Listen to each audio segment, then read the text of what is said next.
When we talk about the inward witness, you have to understand that the inward witness will guide you in decision making in three critical ways. The first one is when that leading comes by the sovereignty of God. You didn't pray about it. It just entered into your heart. Now, like Moses, the Bible says that he just entered into his heart to visit his brethren Israel. Many a times, those leadings, they are simple enough for you to make quick decisions. You're standing by the bus stop and you just have an unease about entering the car that parked before you. I hope you know that's not the time to pray in the spirit for 1 hour. It's the time to not enter. However, it's important to know that there's a major part of that inward witness which you cannot act on. It's just a witness. There's a witness in your heart that he's calling you into the work of ministry. What aspect of ministry? When? Where? With whom? How? Those details don't come with a witness. So you have to move to the second stage, which is leading by enquiry. Many times he gives us the witness so that we can go into prayer. Look at Acts chapter 7 verse 23. And when he was full 40 years old, it came into his heart to visit his brethren, the children of Israel. He got a witness about his assignment, but he acted on the witness and it set him back by 40 years. But did it come into his heart? Yes. Was it God that placed it in his heart? Yes. The witness is what it is. You feel in a certain way. There's a nudge in a certain way. Clarity and details only come in prayer. Now, please note this. So this is the inward witness. Please come here. Came into his heart to visit his brethren Israel. Stand here. What other information did he have from God? None. He acted on it and he got into trouble. At the burning bush, you will go to Pharaoh. This is the rod with which you will use to work miracles when you visit Pharaoh. Are you seeing the clarity that comes here? Now, what should Moses have done? Was it to act on this and jump on this? No. He didn't have to wait 40 years for this. All he needed to do was to take that witness back into prayer.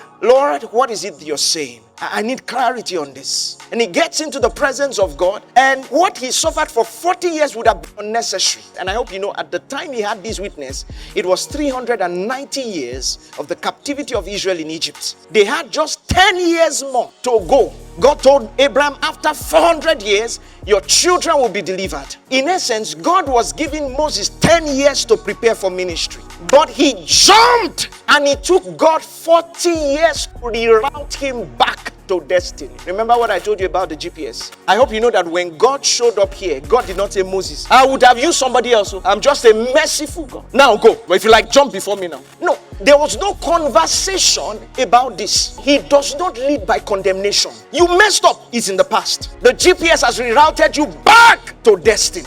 Do you know that I believe that the nonsense question Moses was asking God at this point, if he had spent time praying, he would have sorted out all of those questions, and by the time he was 400 years, he was ready for assignment. So you have to know that the inward witness on issues that are not so critical, so great, many a times you can jump and act on those ones. But when it comes to life, to destiny, the inward witness is simply an indication. It's the Lord saying to you, there's more that I have for you. And he begins to put that on rest to draw you into fellowship. And then he can give you details. Number 3 is leading by alignment. In essence, there are times in your life where there is no express instruction, but because you have spent enough time fellowshipping and praying in the spirit, you are just the right person at the right place at the right time. Not that he instructed you. You just show up at the right place. It's called being led by alignment. You don't know, but you just decide to drive in this way. It's not conscious in your mind. You see the wedding ivy, you don't go for weddings. But this one, you just felt like, let me go. And then the person to give you the contract is on your table. In essence, it's not that God said to you, rise up now, go for that wedding. I have something for you there. The problem with that is the moment you enter the wedding, you are scanning something. Where are you? But this one, you didn't think about it. You just woke up that morning. Let me go for this wedding, Sha. That Sha is alignment. Are you getting what I'm saying here? But you can't have that alignment without much praying in the spirit. You have to understand that the genius of prayer is not necessarily an instruction, but an alignment. You just keep walking and you are the right person in the right place at the right time. This is what God said of Israel. He said, I bore them on eagle's wings and brought them to myself. Do you know what it means to be born on eagle's wings? It means you were not walking. It means you didn't make a conscious decision to go, but you got there. Say with me, alignment.